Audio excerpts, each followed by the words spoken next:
Welcome back to another episode of the Peaky Pod by Story Archives. Today we are commentating on Season 2, Episode 4. I'm your host, Mario, alongside... Zachary, your other host. Welcome. What's up, Zach? What's up? You ready? You ready for another one? I'm so ready. This is a very eventful episode. I'll just start. I enjoyed the hell out of this episode. I really enjoyed this episode a lot. A lot of action, especially once you've... It's so much more rewarding after you've watched the series to go back and watch this episode. Mm-hmm. You know, we can't say anything else, but in doing that, it's just it's such, let's go back to the good old days. You know what I mean? Yeah, a lot of the memorable moments that I have throughout this entire show were from this episode. Some of them were. Yeah. Well, a lot of eventful stuff. We have the follow-up from Tommy's assassination or failed assassination attempt by Sabini's inept assassin. You have the follow-up with May Carlton, who I gotta say, great chemistry. Great chemistry between the two of them. I mean, it's kind of like screwing your best friend's wife, right? Wow, you don't gotta go there. Holy crap. I'm sorry. You really, I mean, we're never gonna get, Jesus. You're never gonna get Tom Hardy on this pod. No, we're not. Yeah, wow, way to go. Well, Campbell and Tommy meet on their vaunted meeting with some surprises in there from some fellow like-minded individuals, or supposedly. Mm-hmm. We have a swinging party that doesn't go so well for... Let me just say Marios are down bad in this episode. Yeah, this one they're hurting a little bit. It's a bad episode for Marios in general here. I honestly... There was a moment as that Mario was getting his throat cut up by Arthur that I was rooting for Mario to kill Arthur, even though no. I've watched this episode and I'm like, damn, man, you are really like the stock. Like, I refuse to acknowledge that person with my name. Like, that is not worthy. He's cowering by the bar. Luckily, I don't have that problem with anybody in this show. Yeah. A body's found in the coal. We have Michael, who is still trying to weave his way into this family on his birthday. I think he's kind of successfully made it there. I mean, he's doing things. As we hear in this episode, Tommy does not want a simple life, so let's continue to bring family into the business. That'll complicate it. Yeah, really.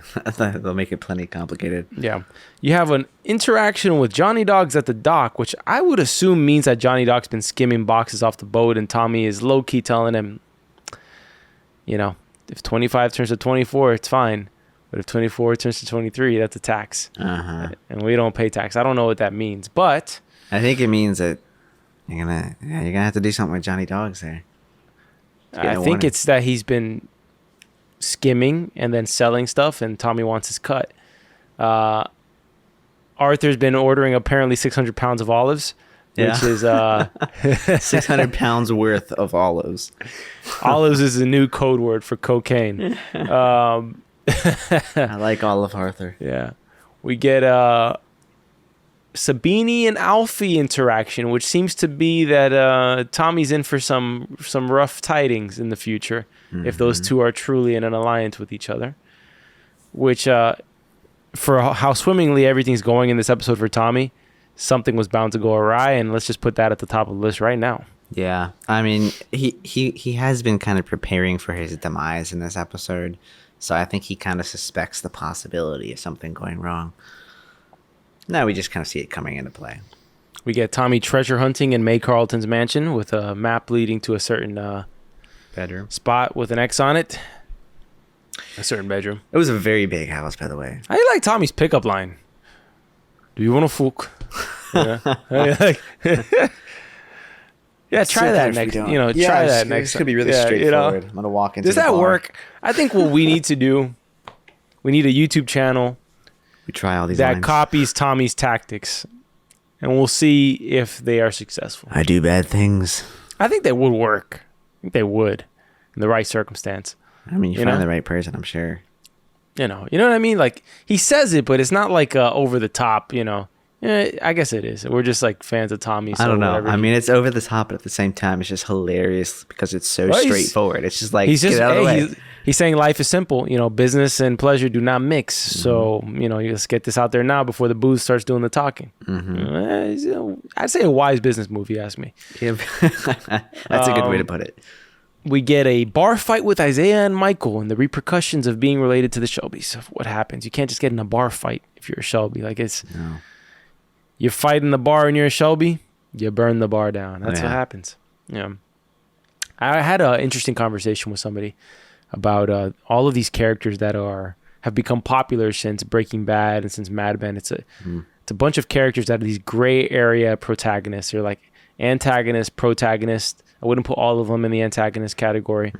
But we're like, why do we like characters like Tony Soprano and Don Draper and Tommy Shelby? And I wouldn't put Walt in this character because Walt was never cool, except in very like 3 or 4 moments throughout the show where he has epic moments. And you're like, yeah. And I was talking to him, and an interesting, comment was made. It was these characters operate in a world where they're your natural primal, what's the word I'm looking for? Like your primal instincts of just doing what you want to do kicks in. And it's like through those characters, you get this sense of like, if you could live like that and do and operate in a world where, like, there's a scene in Sopranos where Tony's in a restaurant and he's old school, so he doesn't like people with hats in restaurants. And he sees this young kid with a cap in the restaurant, and he's having dinner with his friend. I think it's Artie, who's a big character, Artie Bucco, who's a big character in Sopranos. Yeah, and Artie makes a comment to Tony while they're eating. He's saying, "Kids these days, they don't have no respect. Look at him with his hat on." And he's saying that like a normal person would probably say that comment of somebody that annoys them, right? And it's that perfect juxtaposition. You have that like, that's what a person would say, and then they wouldn't take it any further, right? But then Tony sees that. He doesn't say anything. He gets up, walks over to the guy and says, "Take off the hat." And the guy takes off the hat, after a little back and forth there. And it's kind of like that, you would more than likely never do that. But these characters bring that out of you. Or like, yeah, hell yeah. It's like somebody who lights up a cigarette, like in an indoor spot or something like that. You're just like, this guy's serious? Anyways, a little tangent, but let's get into the episode recap. We've got a lot to get to. It's eventful, but like consolidated. So let's go. Stop whinging. Start off what's up, brother? I was just going to say, it's a very interesting note to open on in here. Stop whinging. The poor kid. Oh, yeah. What I labeled this on my notes was the funeral of the Digbeth kid. It's very sad. It's sad, but yet then they kick in with this upbeat version of the Red Right Hand, which is like, it's a funeral and these are the repercussions. And Tommy's just kind of like, almost skipping in this cemetery. Like, this is just a normal day of business. Well, the mother's having none of it. The kid, naturally in the situation, she's going to have a grief-stricken response. And in the last episode, we saw Arthur have to deal with that. But this one, in reality, is a natural repercussion of just his business, because he had no intention of putting Harry Hancock. What was his name? Harry Hancock's? Harold Hancock's? I think so, yeah. He had no intention of bringing him into a dangerous situation. It was just unfortunate that he was the one killed, because, that inept assassin did a lot of damage last episode. Yeah, and it wasn't anything that he was planning to have happen, like you mentioned. There was assassination attempt, or not even an attempt. It was just a move against Tommy, really. Yeah. Let me ask you a question. In the following scene, we have the meeting with Campbell and Tommy, the one that they referenced in the last episode, where Campbell's like, "We're not to meet till Sunday." Is this an orphanage? I don't know. What is this place? For a moment, I kind of thought it was the same location where he was Tommy staying. Where Tommy told Meg Carlton, "I do bad things." Right? Oh no, but it's not. I didn't think that. I thought it was either a school or an orphanage, or it's a very strange location. But I see a cross on the wall. But granted, they're probably everywhere, right? Well, in an orphanage, it would be usually like at that time probably run by nuns or something like that. Yeah. Well, Campbell and Tommy have this thing where they like to surprise each other with things that are not expected, and we see Tommy do it later in this episode, where we'll get to it with the name of the horse. But in this particular meeting with Campbell, Tommy is surprised to see that the 2 IRA members that cornered him in episode 1, who blew up the garrison, were actually working for Campbell the entire time. So Campbell, low-key, was part of that whole garrison blow-up, from my understanding.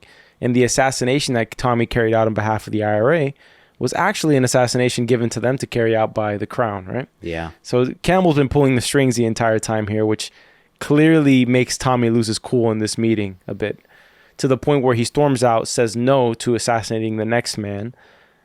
And then he says this thing about the guy in the meeting being a spy. Now, I took that as complete BS, and he just wants this guy dead. Is this guy actually a spy? Do you believe that? I don't know. I don't think I've seen any evidence to prove that he is. But I mean, Tommy knows things from places that we can't even imagine somehow.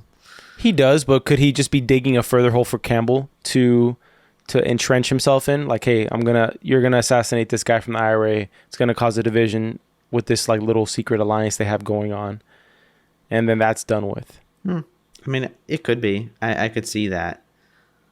I'm interested. I don't know. I'm interested to know who the man was, or is, that he has to assassinate, because Churchill mentions it, and he's okay with this assassination as well. Yeah. Right? So who are they just up and killing all over the place here? They can't be IRA members. Are they extremists, like politicians? Like, what are they? Which is kind of worrying. Like, you can just assassinate. You know what I mean? Like, this is, if that's true about, maybe I'm being naive that governments don't carry out assassinations, but I really would not be surprised. Like, I mean, just look at the like military projects that we've had in the past. They're pretty wild. Well, I just wonder, how do I put this, or like, convey what I'm trying to say? What is the criteria here? Like, what is the exact threat? They're literally working with essentially Irish terrorists in a way, right? Yeah, essentially. I don't know. Get this done. I don't know. I don't know who the person is, but I mean, we definitely do not get that revealed to us in this episode, from my understanding. I mean, you might be able to pause on a scene and maybe read something on a piece of paper at some point in here, but there's nothing very obvious to be communicated to us exactly who this is. Yeah. Well, Tommy makes it clear to Campbell. It's like Tommy has to flip things his way a little bit here, right? He needs to get the bargaining chips back in his corner. They obviously need him. And for some reason, he knows Campbell's trying to screw him in some way here, right? So Tommy's got to get this done while minimizing damage for himself, right? He knows he's a little bit in a hole here. He also has his export license on the line. But he tells Campbell, you either kill that guy or we don't have a deal. So he wants him to kill the man who was in that meeting, the IRA member who was kind of like taunting Tommy throughout the meeting. I mean, the interesting about what you said, though, is like it's almost as if he's trying to bring Campbell down to his level, right? Like, you're going to make me kill somebody, I'm going to make you kill somebody. It could be like that. It could be as simple as that. That's a great point. Now, about that meeting with Campbell and the IRA member, where did Tommy get that hit on his head? The woman at the graveyard, she smacked him in the head, and like literally the first hit, he was bleeding. He already had a mark on his head. No, did he not? No, he didn't. No? It was right with the first hit from the mother at the graveyard. I wonder if they did that on purpose, or if that was like an accident and her prop like scratched him and they just rolled with it for the rest of the episode. I don't know. I mean, it was pretty instantaneous. It almost looks a little too clean. It would have dried up and turned brown a little bit by now, I think. Yeah. Did The Great Gatsby, can we look up if The Great Gatsby came out before this season? I believe it did. Yeah. The DiCaprio version, obviously. The Peaky Blinders bust into this very Great Gatsby looking party. It's the same. What is going on in this lobby? There's a guy like literally getting head in the lobby of this place on the couch. Really? As this is happening. Yeah. There's always some like sexual acts going on in the entry lobby of this club, like, and he's right next to the bodyguard. That's odd, bro. Anyways, they come in. Hey, Billy Kitchen makes an appearance. I never noticed that Billy Kitchen was in this scene. So, Tommy breaks in with all the Camden boys to the Sabini club and beats the crap out of everybody, and ends up being a bad day for a man named Mario, unfortunately. Where was Billy Kitchen? You don't see him there in the center of the floor? The redhead, the lumbering redhead there? I must have missed him. I'd have to he's watch again. he's like leading the pack with Arthur. Oh, But so Arthur Interesting. drags this guy Mario across the entire bar Poor Mario, by his man. head. I can't wait till is there a Zach in this show anywhere who gets like no, there's never a Zach. I'm sorry. I'm too cool to get my throat slit. Listen, man. Mario will have his day in this show. So, Peaky Blinders. Why are these saxophone players in the band still here? I don't know. I also I would have run. you get one of the most probably the most iconic line from Arthur in the entire series is this place is under new management by order of the Peaky Blinders. That's probably his most famous line. And Arthur has a nice little after party after he takes ownership of the bar. We call it this Cocaine Arthur. Which have you made the designs of the T-shirt yet for this? I've got to do that. Yeah. I'm waiting, man. I already pre-ordered. Like, you're one of those guys who, like, you put up a shop, you put the shirts up there with the design, and nothing, man. 6 months later, I still don't have a Cocaine Arthur shirt. I'm making an action at him right now. Cocaine Arthur shirt. Let's talk about the body and the coal. How well preserved is that head? Pretty well. They killed that guy, like, weeks ago. His head is, like, pristine. He's even smiling a little bit. He's like, did you see his face in the coal? He's like smirking a little bit. Yeah, a little bit. He looks so peaceful. His hair is styled. Probably better than both of us right now. Honestly. Maybe coal is a great preserving element. Talk about a shit day at work, though. you're shoveling coal, and you're just like, damn. Oh, his head. Why put him there? That's like the main street of Birmingham. I think it was meant for him to be found. Oh, was it now? Was it? So The Great Gatsby came out May 1st, 2013, and season 2 of Peaky came out October 2nd, 2014. Okay, influenced by Great Gatsby. Clearly. Yeah. I think it's a safe conclusion to draw. Yeah. It's in this scene Tommy realizes he's bleeding in the head in his meeting. He's going through the little itinerary of the soldier that has to kill. He has blood on his hands. I guess that's a symbol. But I didn't really catch what was in the briefing. Did you? No. Of the details. He seems clearly like a military member. Yeah. I mean, again, though, I really don't think there was anything that gave it away in here. Well, he's dressed with military garb, like in uniform in the picture. But yeah, I don't. Did we see a name? I mean, we could go back and look, but I just don't think. For now, they're keeping the details limited as to who it is, and probably for a historical purpose, they also did that. You know, knowing there were assassinations prior between World War I and World War II, just as Churchill's, he's operating, but not as prime minister at this point, I think. I'm positive. So it's one of those things where these are just like government acts while they're dealing with the Irish factions, right? I don't know. But I would say for historical purposes, save yourself a headache and don't name this guy, Yeah. At least don't name him after somebody real. Now, on to Michael's interruption. Michael enters. I said Michael's interruption. Tommy's interruption.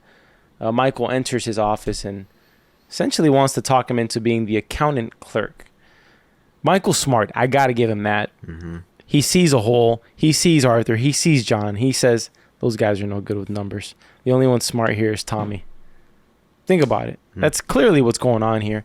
I'm not saying Michael's being nefarious. He's just trying to find his place in the world. But Tommy has a need for somebody who thinks like him. Yeah. And Michael thinks like Tommy. He's obviously self-serving in his approach with this, though. It's like is Tommy not self-serving? Of course, Tommy is, but we expect that from Tommy. But Tommy's not gonna try and hide that. Michael's coming in as if I'm gonna do this thing for you, when it's just so painfully obvious that it's for himself. What Tommy does is, it's not that he doesn't hide it. It's that he provides you so much value and makes it so clear that you need him in order to live, that you need to do what he does, or you need to do what he tells you to do, and it benefits him most, which it should. Should it not? Is Tommy not supposed to be the most well-paid one on the payroll of the Shelby family? He's the leader. Why would he not be? I would say that the ranking is this: Tommy, Arthur, Paulie, John. The end. Ada after that. Then Finn. Yeah.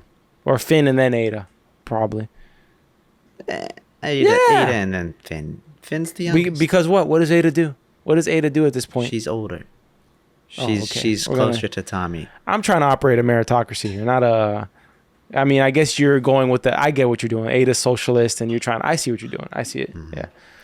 All right. May Carlton, dude. Talk about a... She sees what she wants, and she goes and gets it. She goes straight into the heart of Birmingham to go get her man. Talk about a initiator. Honestly, sometimes just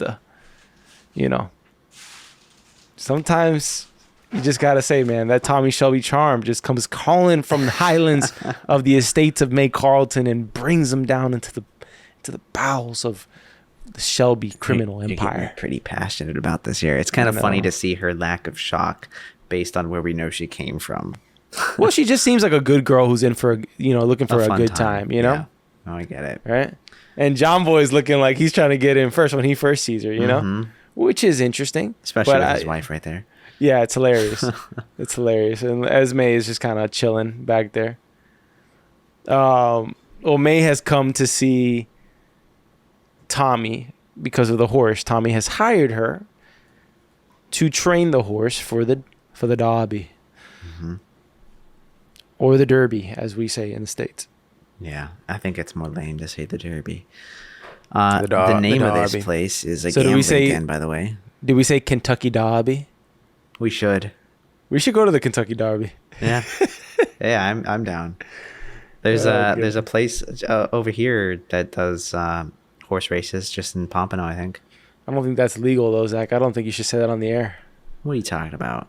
I don't know, man. Let's move on though. Or maybe it's a dog track. I don't know. A sad thing about the greyhounds that they race, like most of the time they kill them after they're done racing. Really? That's what I heard. Can you verify that though for me on the internet? I'll try and verify that because I kind of don't think that's true. I had a friend who adopted a greyhound dog, most beautiful dog I've ever seen, and I think they're called greyhounds.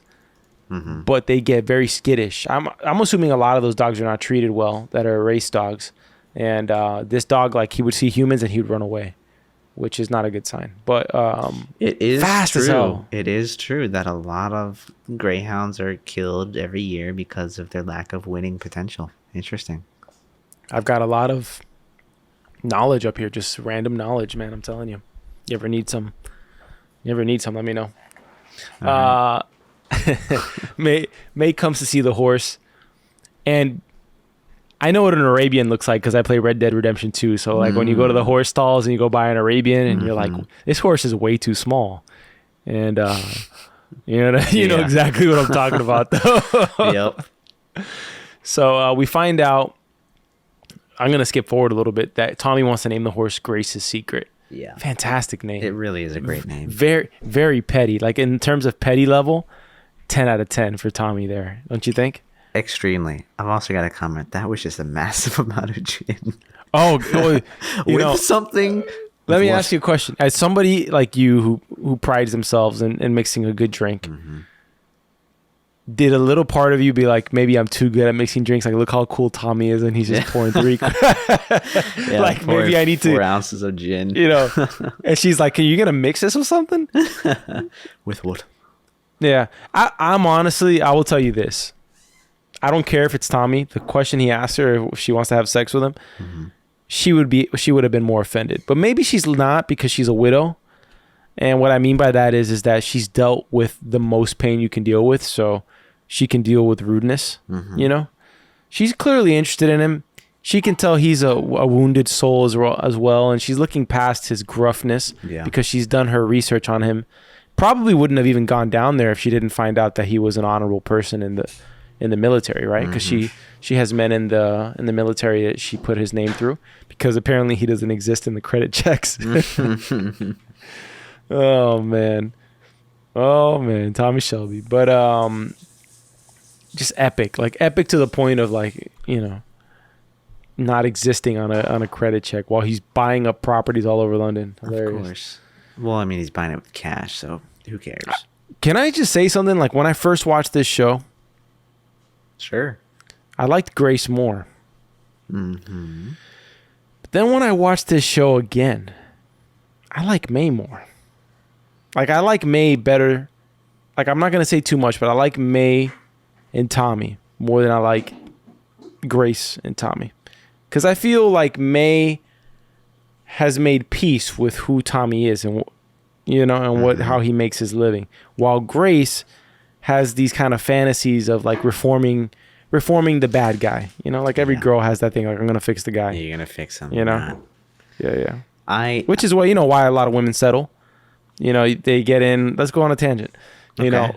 They see the guy, they see potential, but they're like, I can fix him. That's what Grace was with Tommy. It's true. In a sense. I mean, she really did seem to become that person. Personally, like I've mentioned before many times, I'm not a big fan of Grace. Honestly, I just don't like her that much. So, I'm liking May a lot more. Very attractive. Very attractive. You can't say anything, but very attractive. She doesn't seem to be liking the gin drink, though, too much. I mean, it's all gin and like a drip of, I don't even know what else it was. By the way. Cordial. Yeah. That's Tom Hardy's wife. Yeah, it is. Yeah. No more comments. Tommy's getting dressed while Paulie's in the room, who also looks kind of half dressed. I don't feel like I haven't seen Paulie's shoulders in this show for some reason. It's not very common to see them. Unless she's having fun with a young little boy. Little boy? Can we not say that? A young man. Fine. He was of age, Like, it's just. I feel the more you watch Peaky Blinders, the more you wish you had more scenes of Tommy and Paulie. Yeah. Because there's not a lot of just one-on-one dialogue scenes. That's true. But they are really good when they do happen. Oh, they're fantastic. They're the best scenes. I always say this. It's, if you had to rank the scenes or like the dynamics on screen, the duos, Tommy, Paulie, Tommy, Arthur, Tommy, Alfie. Like those three duos are the best dynamics on screen. I agree. I definitely agree. How do you like Tommy kind of finagling Michael into the business? His way. Exactly. Well, I think he knows, like, what is Michael's destiny. It's like what I said in the last episode. When you are a part of the Shelby family, your destiny is what these guys are. Yeah. Okay. And I think Michael likes to keep it in the family. Not Michael. Tommy likes to keep it in the family. He's a good guy. At the end of the day, like, he's self-serving and he's to the point where ruthless for his family's benefit, right? But you see in this episode, like, the guy who's protecting Ada's house, which is like a gay renter, a gay writer that's living with Ada. Yeah. He shakes his hand after. He was kind of like being standoffish, but he was like, you know what? This is a good dude. He's just actually trying to protect my sister here. And he introduced himself. So what I'm trying to say is that I think he sees legitimate potential for Michael on the legitimate side of the business, because when you see Tommy having that conversation with Charlie in the previous episode, and Charlie's having a hissy fit because he can't see the vision that Tommy has, where he doesn't want these goods to be illegal anymore. He wants these to be legal goods, right? Yeah. He says one day these will all be legal goods. He sees that Michael can be that bridge into that, because his brothers clearly cannot serve the role that Michael possibly can on the financial side of things, or leadership side of things. As we see later in this episode, that Tommy has to have a sit down with Arthur and tell him to straighten up, because he's been doing a bunch of coke and having sex with prostitutes and just out of control in terms of his role in London. Yeah.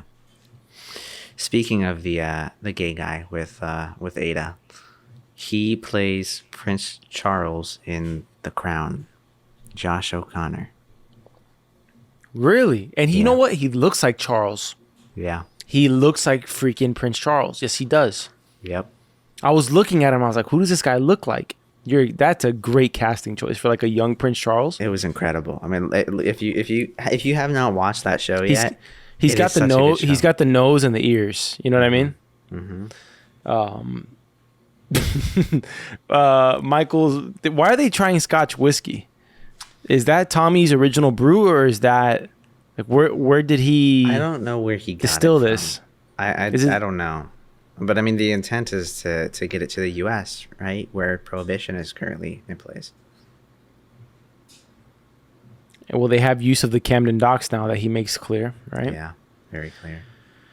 Do you have more insight into this scene with Johnny Dogs about the 25 becomes 24? I think it's about Johnny Dogs selling the stuff. I think it. I mean, when I heard it, I thought it was more of just a like, hey, you can take one off the top, but if you take any more than that, I don't know what the repercussions are, but there's obviously something. It's kind of weird, right? That like he clearly trusts Johnny Dogs to the point where he's okay with him taking a box. Yeah, I was just gonna say he seems so trustworthy. I haven't seen anything with him in this show where it's just kind of been like a red flag.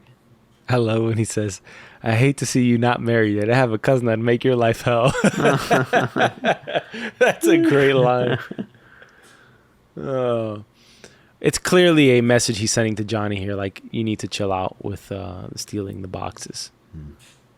But it's a very low-key scene to the point where I don't remember in previously watching the season this coming up again in conversation. Mm-hmm. Yeah, I don't really remember it either. I don't know to what extent he's been taking stuff, but it on rewatch today, it does kind of have that feeling, like his guilty look. Yeah, it's like somebody who's been caught. Like, you can't get one over me. You know? Yeah, and then not like, oh, thanks for letting me have one. It's just like, oh, crap.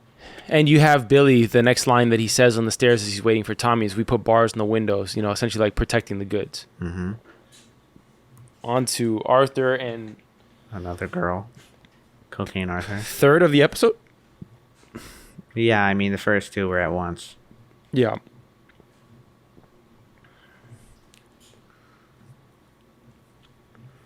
Arthur and his escapades. Arthur is the kind of person that he can't go the speed limit. It's 0 or 100. That's it. With Arthur. Cocaine kind of puts you at 100, right? I don't know. I couldn't tell you. I'll tell you right now. It sure appears to put you at 100.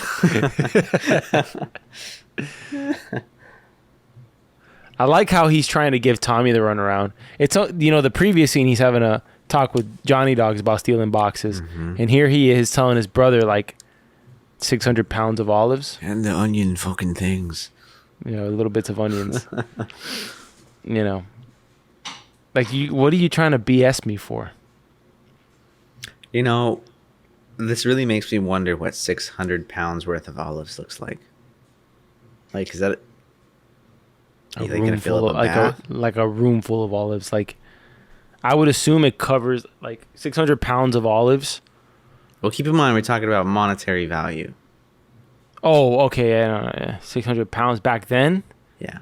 I'm assuming that's a like lot now. I'm assuming like my entire room or my apartment full of olives is 600 pounds of olives. Like, your apartment, like your living room and like everything is probably 600 pounds of olives. Yeah. Back then, man, 600 pounds of olives. That's a lot.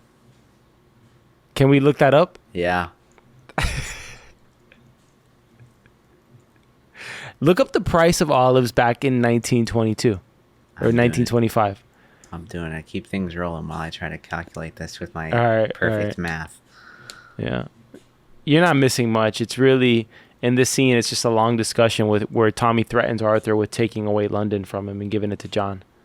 Because that's kind of where John is. You don't get a lot of action with John Boy. And it's almost to a point where it's a shame, where it's like, what are we doing with John Boy here? Mm-hmm. It's not enough time to go around. Mm-hmm. But to be honest, the show is so Tommy driven that there isn't much room for anybody but those directly within his inner circle. Come to think of it, there's not many scenes without Tommy at all. What, like 90% of the episode has a Tommy in the scene, right? Mm-hmm. Which a lot of other shows don't really mix that. When you watch Mad Men, you're like, I want Don in every scene. Of course. And then sometimes you just have Ginsberg. Yeah. Like, you have your favorites in shows like that. Like Mad Men, you have to find your other favorites, because if you don't like any of the other characters, it's going to be a tough watch.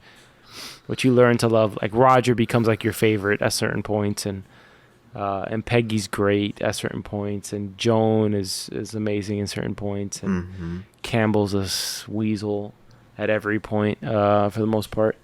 So this is some very crude math, and I guarantee you it's not perfectly accurate, but I think it's going to get us somewhere in the ballpark.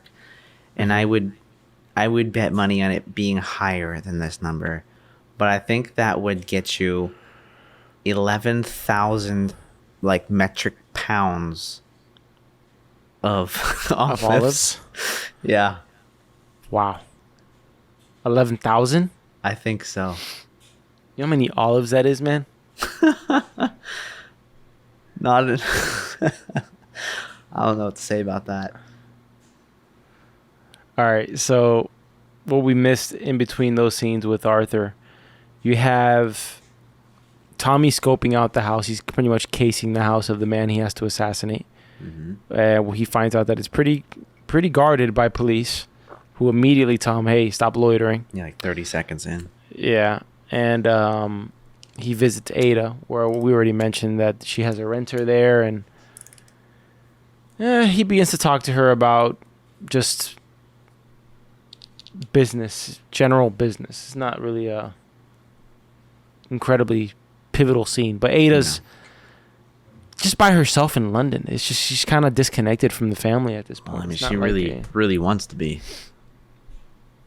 She seems like she's just kind of wandering around. Well, and Tommy, her husband did just die. I mean, at the beginning of this season. She doesn't seem that affected, to be honest. But Tommy lets her know that he doesn't have any kids, so he wants to set up a trust fund for her kid and for John's kids, who we will never, ever meet in the show. Haven't seen them yet. John's kids are like the smoke monster from Lost. They show them to you in season 1, and you never see them again. No answer either. No update. Like even the Godfather 3 had Andy Garcia as Sonny's kid. I haven't seen Lost. I've seen like one episode. Well, you would have seen the smoke monster in episode 1. I didn't see the first episode. I The just one- saw one. I don't know. It was like halfway through all of the seasons, and I watched one episode, and I'm like, yeah, I'm not watching this. All right. Well, on to probably the most important scene of the episode in terms of repercussions that this will have. It's the sit down between Sabini and Alfie, who obviously hate each other and hate each other's cultures, but see a common threat in Tommy's gypsy army that is running amok in South London. So they make an alliance with each other to backstab. Well, not to backstab, because Sabini's already at war with him, but to make amends with each other so that Alfie no longer has to be in alliance with Shelby. Do you think this sticks? Do you think Alfie's being genuine here? Genuine about what? Like, is it smart for Alfie to join forces here with Sabini? Well, I mean, wasn't Alfie with Kimber? Am I right in saying that, or was it with Sabini? I can't remember. He was with Kimber. I mean, I think Alfie is always going to be looking out for himself, right? I think. Well, knowing, like, just with where the two groups are at the moment, I think Sabini's probably the man who holds more weight. Like, he's just more well known. He's not a gypsy of some backstreet razor blade gang. Well, I think also Alfie's experience with Tommy is that he backstabbed Billy Kimber. So what's to stop him? What's to stop him from backstabbing Alfie? That's a good point. And taking his property. And right now, both Alfie and Sabini are kind of at weak ends, right? Sabini just had his club taken. And now Alfie is pretty much fully being guarded by Tommy's men. So Tommy's in prime position to take both of their powers, right? Yeah. In rewatching this now, it makes more clear sense for Alfie's choice with Sabini of like at least making it more enticing or making sense, but still, doing business with Sabini over Tommy? After you met Tommy, he knew Billy Kimber. I mean, we all saw who Billy Kimber was. I'd choose Tommy over Billy Kimber, all things considered. The time at which that froze was just phenomenal. You stayed there for like 5 seconds. Oh, man. And I was like, this is the greatest screenshot of all time. Oh, I don't know what's up with the Wi-Fi. It's been on the fritz for like the past day or two. All right.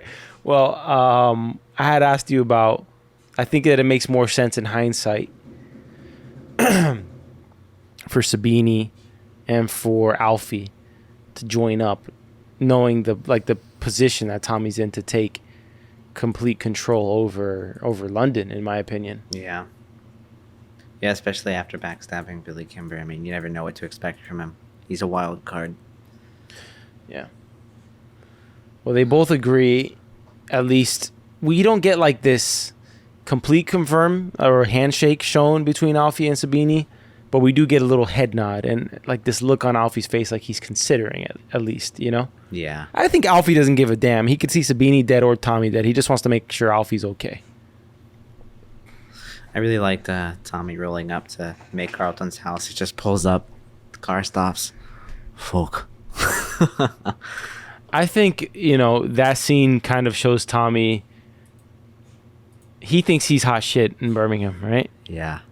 But this is a reminder of how far away he is from this class of people. It's almost like a reminder that he'll never be part, you know? Yeah. I wouldn't say that because someone like him doesn't ever think that that's out of reach necessarily. But it's like, he's like, I'm far away from this. Very far away from this. It's like he didn't know how far the mountain went. I mean, you're talking, this looks, I visited the Biltmore estate, the Vanderbilt estate in North Carolina, and this is like of that level. I would love to know how much that house would cost. Yeah, well, Tommy has a good time with May here where he stays the night, and she obviously lives far outside of town. Yeah, she said about, what, an hour? 60 miles. Yeah. Yeah. Well, you know, here's the interesting thing between May and Tommy. I mean, she gives him a report about the horse. Which is a positive brief. Am I correct in saying that? Yeah, I think you're correct in saying that. So that bodes well for the Derby. Which Tommy also mentions. Now, I wanted to make a mention of like where they are both in their lives. You know, you got May, who's a widow, lost her husband in the war, and lives in this huge house, but is lonely. And you got Tommy, whose heart was broken by a woman who he's named his horse after, right? Yep. And we see later on he's still not quite over her.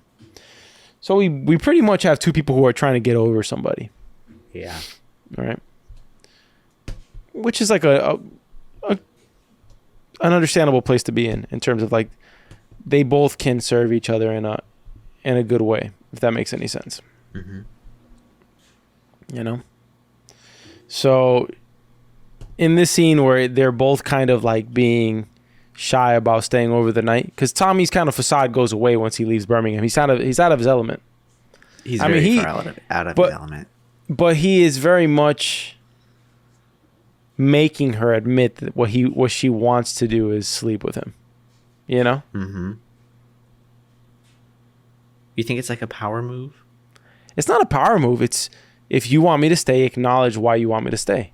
That's what it is. It's kind of forcing her to show her hand, though. He is. Yeah. You know, he is. He's saying, I have a car. You have engine oil. Why can't I leave? You know? And you see her kind of break down emotionally where he kind of pushes her a little bit too far. You know? He goes too far. It's bottom line is he goes too far. Yeah. He doesn't treat her well. Well, I mean, you're Tommy Shelby. No, he's being an asshole. He's being an asshole. That's what he is. You know? It's because of his situation with Grace. You know? So. Yeah. I mean, Tommy and the rest of the Shelbys, they're difficult to like. Yeah, but I would put Tommy in a different category in terms of like he's actually a complicated individual. Like he's able to put off short-term gains for long-term success. If that makes any sense. Yeah. He's not like Arthur, who's going into a bar and then doing cocaine and having sex with prostitutes. Like that's not Tommy. Mm-mm. At least it's not on screen. It's not on screen. I don't think it's off screen either. Neither do I. I think it's only with like a woman like Lizzie or whatever. Although we do have that one exception with the party of reopening the garrison. That is true. That is true. We did see, but there was no cocaine. True. Only opium. Yeah, I mean, obviously it's much better. Yeah. Clearly. Stronger. Clearly. Yeah. Well, Tommy makes it known that he is going to find her way to May's room, and they're going to have a good time. Because that's pretty much all that happens in the scene. It's a long, drawn-out thing just to hear about the horse. And it's really just a love affair between May and Tommy. Letting it simmer a little bit. Yeah. So we see now Michael getting into his, first day at work or whatever day this is for him. Talking with a very young Isaiah in the group here. Mm-hmm. And they decide to go drinking out on, I think it's payday for them, no? It is payday. Isaiah's trying to get Michael to go for a drink, but he doesn't want to go for a drink. But he's like, come on. It's payday. All the girls are going to the marquee. Well, Michael wants to shine. I think he sees the opportunity here, but is this a misstep for Michael? Hanging out with the wrong crowd here? It's probably his first. Yeah. It's his first. But is it really a misstep? I feel like this is like a bonding exercise. It's like what you do when you have a corporate job and you go and do those trust exercises. You go to like some conference and this is a team building exercise. This is what this is. This is the equivalent of a Shelby Enterprise team building exercise. You go to a rival bar where you don't belong, and you get into a bar fight and burn down the bar, and now your chemistry has increased. Could be. It could be some weird backwards way of trying to. Why backwards? I think if me and you got into a bar fight together, somebody came up to him and they were like, "Hey, Whitey." And I was like, what'd you say to my boy? And I knocked him out. Immediately, our friendship would multiply. Would it not? Yeah, I definitely think it would. Same if like somebody came up to me and they were like, hey, you Cuban refugee, hey, and then you socked him in the face immediately. I'd be like, yo, that's my best friend right there. What the heck? And then we got into a bar fight. And then subsequently, both of our dads or like our uncles came by and then burned down the bar. It would be pretty damn funny though. We're gonna have to go to some more interesting places other than invasive. Our families would be united. I mean, you know what I mean? So is it a backwards thing? I mean, is that more bonding than going to like a ropes course? I would rather do that than go to a ropes course. Yeah. All right. Find the right pub. Well, anyways, what happens is there's a racist moment where they call out Isaiah for being black. I think that's what it was, right? Yeah. In the bar. It's been a while. I actually am catching up on some of the last bits of this episode because it's been a minute. But I didn't know what the beef was. I think it was because they were hitting on the girl. I don't know what it was. No. The beef was purely the fact that he was black. Yeah. And the Irishman didn't want to drink with a black man. I love the scene when they go back into the garrison though, where I think it's Michael who lets it slip, right? Is it? I'm almost 100% positive because Isaiah probably wouldn't have let it slip. Because Michael doesn't know yet what's going to happen. What Arthur and John have to do to keep order in the neighborhood. Yeah. Right? Yeah, I think it was Michael.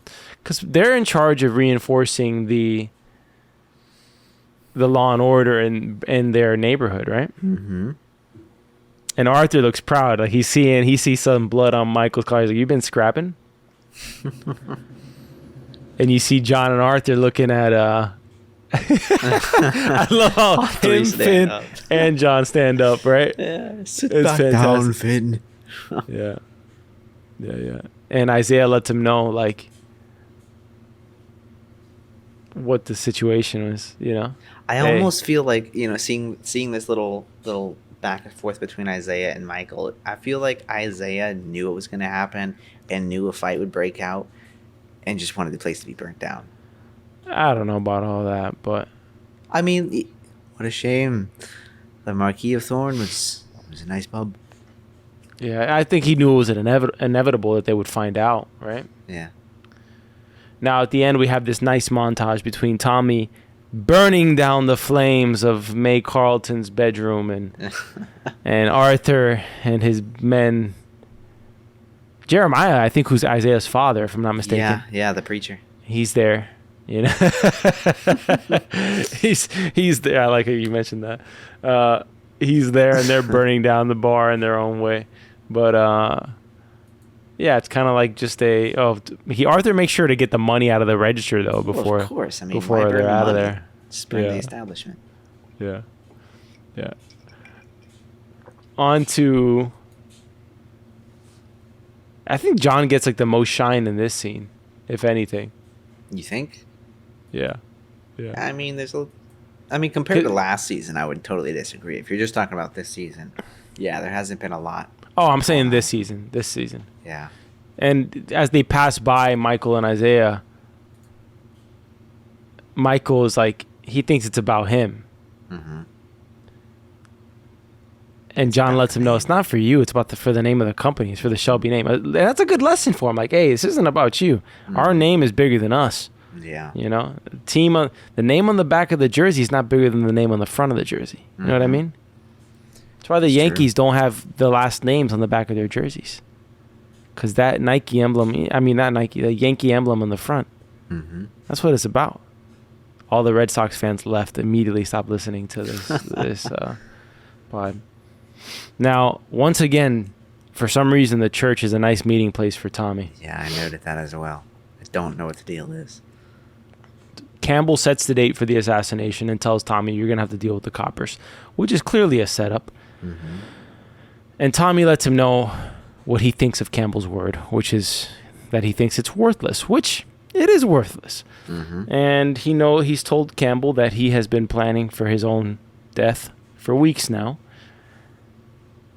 And that if he does die, Campbell will die at the hand of some of his trusted men. Yep. Tommy knows what this meeting's about. Campbell. This goes back to my point in the beginning of the episode, right? What I said about Tony Soprano. Yeah. How often has anybody in the audience been out there where your boss says they have a meeting, and this particular person in your organization is like a serpent? They're literally a snake, and they have some different nefarious plot that they're trying to like get up whatever their little rat pack or rat race they're trying to do, you know? And you can see it, but you can't call it out. You have to go more Littlefinger, Game of Thrones style, and you got to survive through not saying much. But Tommy lets him know immediately what his plot is, what Campbell's plot is, and what he plans to do if something happens to him. Yeah. You know? That goes to my point of like that just primal thing that you can just say what you want, do what you want to do, eliminate the enemy. Eliminate a mouthful of whiskey you pour into. I mean, he's stressed. I mean, it's just that Campbell is just a prick, unlikable person. So I think it just adds to it of just, yeah, Tommy, you tell him. Let's get rid of him. Yeah. You know? I mean, you're definitely rooting for Tommy. Campbell, like, he does really seem like a snake. And he also he seems overly interested in the safety of Tommy. And it's just, it seems like it's just so transparent that it's like, this guy doesn't give a crap. Yeah. Now, I mean, he went to go kill Grace of all people. Are you rooting for Grace is the question, because at the end of this episode, Tommy picks up the phone and calls Grace. But a man picks up in a white suit. I mean, that's a great Gatsby suit. This must be the 1920s. So poor May Carlton. Poor May. Like I've said in season 1, I did not like her like at all until they got into that bar scene. I still wasn't where they almost got killed basically, but I still wasn't a fan of her. I like her more in this season than I did in that season. but I'm still not a huge You're not fan. there yet. Well, Yeah. we get the reintroduction of her with this phone call, and we let it's pretty much the show writers letting us know she's back. Yeah, exactly. And now we got a little bit of a love triangle with May and Grace and Tommy going on, right? Yep. Which is great because you see Grace's face, she knows who's the one who called the hotel, right? Of course. I Was mean, who else there- is going to call you from London? Was there a comment by the man who said that that somebody had called previously as well? Maybe. I don't know. I'd have to go back and watch it, but Yeah, I as didn't if maybe catch it. Tommy had been calling a couple of times and he keeps picking up the phone. I mean, Possible. I don't know. I mean, Tommy seemed kind of surprised that a man picked up, but who knows? He could have called before. Maybe. I don't So know. that Could leaves you us even leave here. a message back then? Like you leave No. with the operator? What do you do? I don't know, but let's recap. So we have the derby approaching. We have a potential alliance between Alfie and Sabini, which throws everything out of whack for Tommy. Yeah. We got Tommy in the middle of a hole with the Crown and the IRA.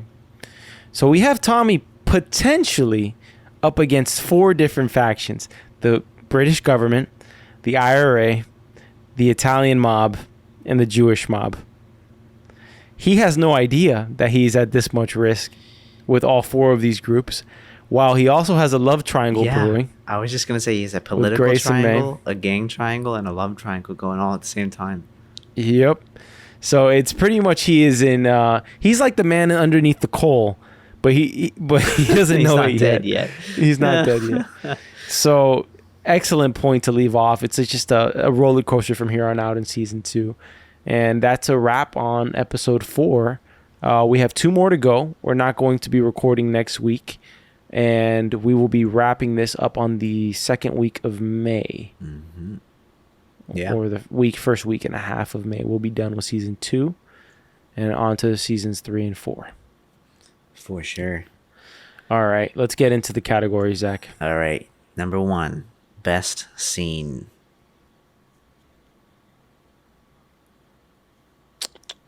It's tough. There's a lot of interesting things in this There's a lot of good scenes in this episode. I love the bar beat up scene, It was good. That's my number 2. but I do love the scene where Tommy goes to May in the middle of the night. I do like that scene a lot. Okay. Of course. Or the bar scene where he's talking to May. I like that scene too. I just think that they have really good chemistry. Yeah. They do seem to, that's for sure. My number 2 is the fight at the Marquee. But the number 1 The for Marquee me, yeah. or the Sabini bar? The Marquee. Oh, I forgot The about Marquee the is Sabini bar. Marquee is yeah. Yeah. I think I would put the Sabini bar above the Marquee. So the Marquee would then become number 3. The Sabini bar is the most memorable scene from the episode for me. It is a very memorable scene. Yeah.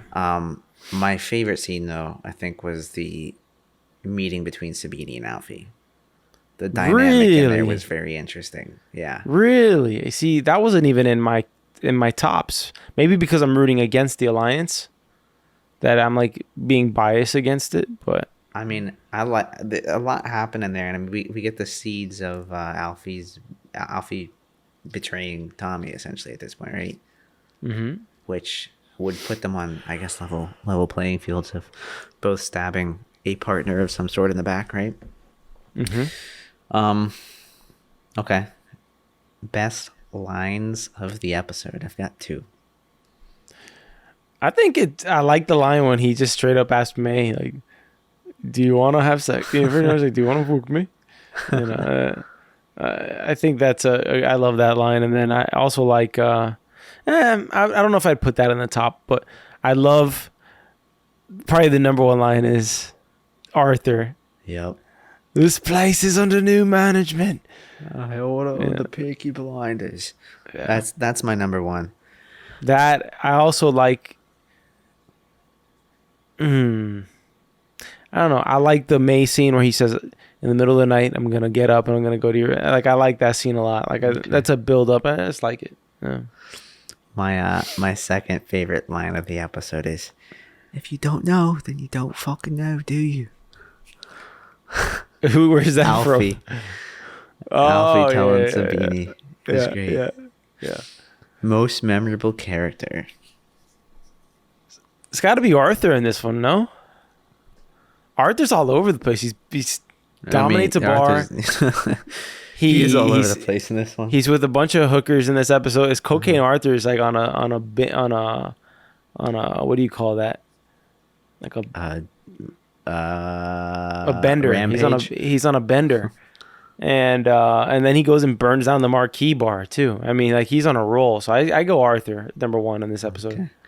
I was gonna go with Tommy because there's so much dialogue with him and with him and May, him and Campbell, him and Polly.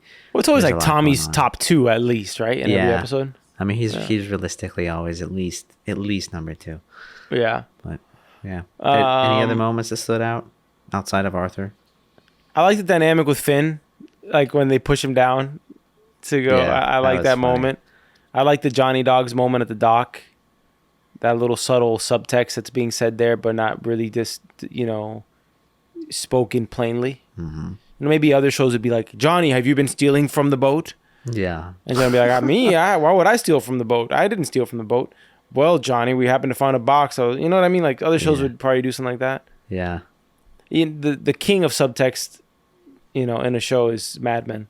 Yeah. Like I'll never forget the episode where what's the name of the guy who has a drinking problem. He starts to piss himself. Oh. Peggy Olsen took his office. Yeah. I can't remember his name.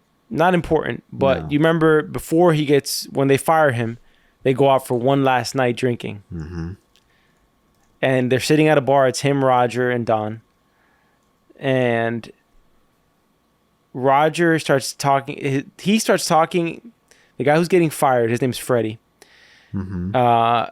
He starts talking about, I think, baseball. And he starts talking about all these analogies. And then Roger, they're talking about the situation, about him getting fired. And Freddie's kind of vying for position back. And then either Roger or Don, I forget who it is, but probably Roger, also speaks with subtext, letting him know, like, sometimes the jig is up and it's just, we're done, Mm-hmm. So it's just a fantastic scene. I'll find it on YouTube and send it to you. Freddie Rumsen. It was great episode. Great episode of Peaky. That's a wrap on this episode. Looking forward to the final 2 because the final 2 episodes of the season are probably my favorite episodes of the entire show. Chef's kisses, man. I mean, it's great. Yeah. Prime TV, prime everything. So, all right, Zach, do your thing. I'm going to take my phone out and not pay attention. All right. I'm just kidding. Well, thank you for listening to... hold on. Wait, let me say one more thing. Go for it. Ladies and gents, we're behind the scenes working feverishly on the Story Archive show right now. And we're prepping for the first episode to launch within the next month. Our eyes are on Matt Reeves' The Batman. I had refused to do it at first, but then I actually watched it. And I was like, damn, this is very good. This is very good. Not that I'm bougie in any way, which I am in some ways, but what I was trying to do is make a movie that was more accessible, that people had all watched. But The Batman, a lot of conversation. It's current. It's good. A different take on Batman. I'm all in. And I want to rewatch it. I really want to rewatch it, and I want a reason for it. He also directed my favorite Planet of the Apes that I was not aware of. He also directed Cloverfield, which I need to rewatch. So, how does somebody get their first start with such a CGI-heavy movie? I don't know. I don't understand CGI to like an extreme degree. Like I would definitely need like a tech. I don't think, most people do. Like how to do it, you know what I mean? Yeah. Like, how do you set up, it's like a giant green screen, blue screen room. Like it's insane. That's insane work. Insane work. All right. Anyways, my point is we're going to talk all about it. It's going to be like this show, but one-off commentaries. You've heard the trailers. Zach's going to put the trailer in this particular edit so that you guys can go follow and subscribe it. And I know there's just a trailer over there, but soon there will be episodes. And then there will be another episode. And then you're going to fall in love and you're going to tell all your friends and your future spouses about it. And you're going to love it so much more. You're going to tell your kids about it and your grandchildren and say it's the best thing you ever listened to in your life. So thank you. Go subscribe to it. And was that overkill, Zach? Just a little bit, but I appreciate it. I mean, continue. I think I've set the expectations too high. If you'd be so gracious to follow it, though, that'd be great. Yeah. Zach, like in the edit, if you can cut down that rambling for about like like 10 seconds of it, it'd be great. Yeah, we'll see. We'll see what happens. All right, thanks. Anyways, thank you for listening to episode 4 of season 2 of the Peaky Blinders on the Peaky Blinders podcast by Story Archives. You can find this podcast anywhere you find podcasts: Apple, Google, Spotify. You can find us on Instagram at Story Archives. You can find us on our website at storyarchives.themidnightexchange.com, which brings us into our podcast network, The Midnight Exchange. You can visit the website there at themidnightexchange.com with a whole bunch of links out to other episodes, other podcasts, other social media. And if you want to drop us an email, send us an email at podcast@themidnightexchange.com. Love it. Until next time, y'all, stay peaky.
Sure.